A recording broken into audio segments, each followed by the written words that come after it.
नमस्कार दोस्तों, आज हम बनाना सीखेंगे mojito drink. Good morning dear friends. Mojito drink के लिए हमें चाहिए आधा कटा हुआ नींबू जिसके हमने छोटे छोटे पीस किए हुए हैं, कुछ मिंट लीव्स, पुदीने की पत्तियां और 1 टीस्पून काला नमक और शुगर सिरप और आइस क्यूब्स। इसके अलावा हमें चाहिए ठंडा पानी और सोडा वाटर।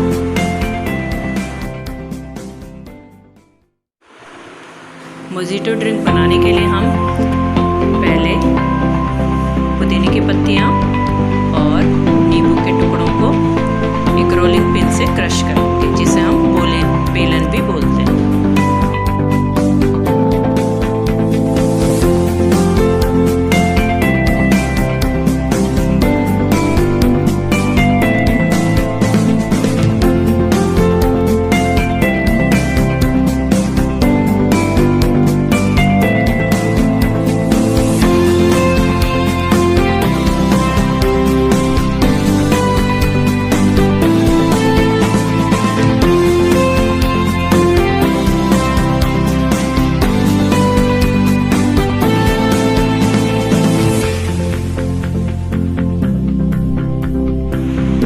इसके बाद 3/4 ग्लास पानी और 1 टीस्पून काला नमक और 1 से 2 चम्मच sugar syrup according to your test.